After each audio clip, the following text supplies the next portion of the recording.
안녕하세요, 여러분. 힐링 도파민입니다. 오늘 하루는 어떠셨나요?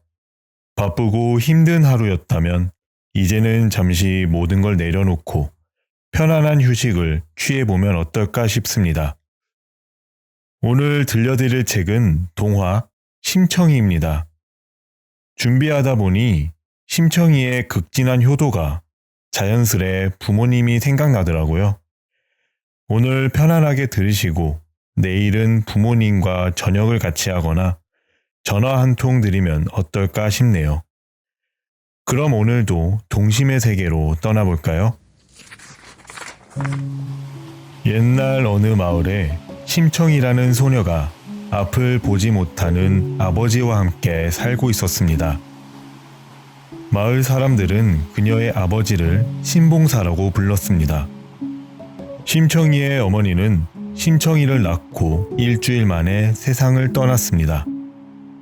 그래서 신봉사는 심청이를 안고 동네를 누비며 젖동량을 하러 다녔습니다. 마을 사람들은 심청이를 친딸처럼 아껴주었습니다. 많은 사람들의 도움으로 심청이는 무럭무럭 자라났습니다.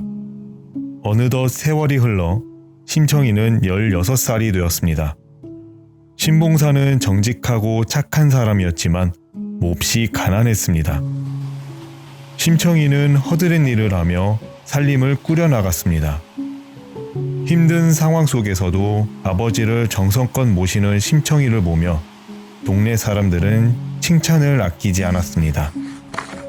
어느 날이었습니다. 옆마을의 한 양반댁 부인이 심청이의 소문을 듣고 만나고 싶다며 하인을 보내왔습니다. 심청이는 궁금한 나머지 하인을 따라 나섰습니다. 양반댁 부인은 심청이를 수양딸로 삼고 싶다고 했습니다. 심청이는 너무 감사하지만 안못 보는 아버지가 있어 그럴 수 없다며 정중히 거절했습니다. 한편 신봉사는 심청이가 밤이 되도록 오지 않자 걱정이 되어 찾아 나섰습니다. 지팡이를 짚으며 더듬거리며 가던 중 개울가에 빠졌습니다. 살려달라며 허우적대는 신봉사를 지나가던 스님이 구해줬습니다. 스님에게 감사 인사를 하던 중 스님은 신봉사에게 눈을 뜰 수 있는 방법이 있다고 말해줬습니다. 신봉사는 어떻게 하면 되는지 방법을 물었고 스님은 공양미 300석을 부처님께 바치라고 합니다. 신봉사는 무조건 하겠다며 약속을 했습니다. 집으로 돌아온 신봉사는 앞뒤 생각 없이 약속을 한 자신의 실수를 깨닫고 걱정이 앞섰습니다. 그렇게 걱정을 하며 있는데 심청이가 돌아왔습니다. 부인이 주신 음식으로 저녁상을 차렸지만 신봉사는 먹는 둥 마는 둥 했습니다. 심청이는 걱정이 되어 왜 그런지 묻자 신봉사는 자초지종을 얘기했습니다. 심청이의 가장 큰 소원은 아버지가 눈을 뜨는 것이기에 매일 밤마다 뒷동산에 올라 부처님께 공양미를 구하게 해달라며 빌었습니다. 그렇게 공양미를 마련하지 못한 채 시간이 흘러 약속한 날이 되었습니다. 그러던 어느 날 동네 입구에 있는 뱃사람들이 16살 난 처녀를 구한다는 소문을 들었습니다. 심청이는 뱃사람들을 찾아갔습니다. 왜 구하는지 들어보니 배를 타고 인당수를 지날 때마다 파도가 세져 배가 뒤집힌다며 16살의 처녀를 제물로 바치면 파도가 잔잔해진다고 합니다. 심청이는 지금까지 일들을 얘기하며 자신을 사과라고 얘기를 했습니다. 뱃사람들은 그 말에 감동을 해 공양미 300석과 신봉사가 평생 살 돈까지 준다고 약속했습니다. 마침내 뱃사람들과 약속한 날짜가 내일로 다가왔습니다. 그녀의 아버지는 아무것도 모른 채 잠을 자고 있었고 심청이는 눈물을 흘리며 밤을 지새웠습니다. 그렇게 아침이 되고 뱃사람들이 찾아왔습니다. 심청이는 마지막으로 아버지의 아침상을 정성껏 차려드리고 문을 나오려고 했으나 나오는 눈물은 참지 못했습니다. 무슨 일인지 묻자 심청이는 하는 수 없이 사실대로 모두 얘기했습니다. 신봉사는 통곡을 하며 하지 말라고 손을 잡았습니다. 심청이는 그런 아버지를 남겨두고 뱃사람들을 따라가 배로 갔습니다. 그렇게 뱃머리에 올라가서 서 있는데 파도가 심하게 치기 시작했습니다. 심청이는 부처님께 아버지의 눈을 뜨게 해달라고 빌고 인당수에 뛰어들었습니다. 그러자 파도가 잠잠해졌습니다. 그렇게 심청이는 바다에서 정신을 잃었습니다.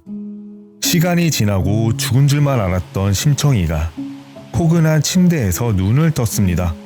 심청이가 정신을 차리며 주위를 둘러보니 주위엔 시녀들이 있었고 여긴 용궁이라고 말을 해줬습니다. 그렇게 심청이는 용왕님을 만나게 되었습니다.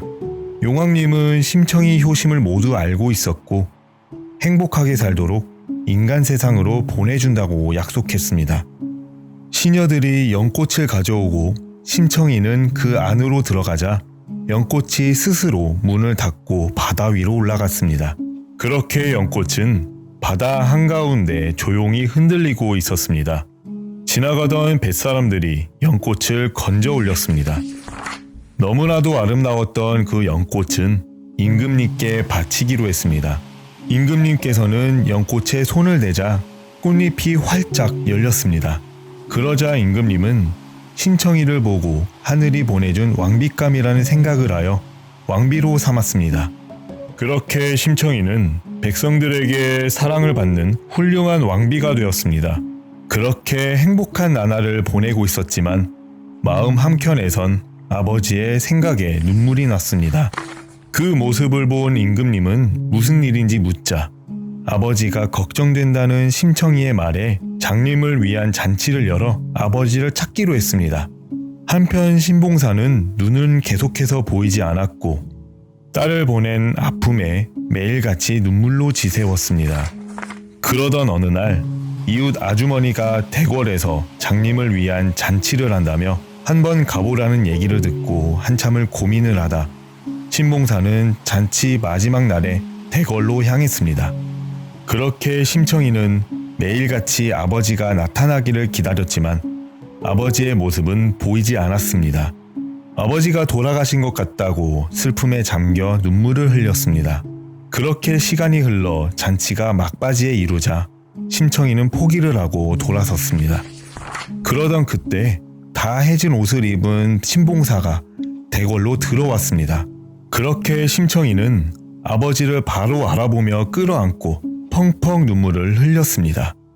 하지만 신봉사는 내 딸은 이미 죽고 이 세상에 없다며 울면서 말했습니다. 심청이는 지금까지 있었던 일들을 얘기하며 자신이 심청이라고 얘기하자 아버지는 기쁨에 겨워 눈물을 흘렸습니다.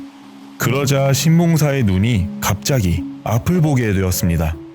그렇게 처음 본 심청이를 끌어안으며 기쁨의 눈물을 흘렸습니다.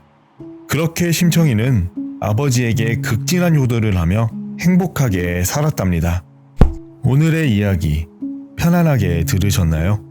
그럼 오늘 하루도 정말 고생 많으셨어요. 좋은 꿈 꾸고 잘 자요.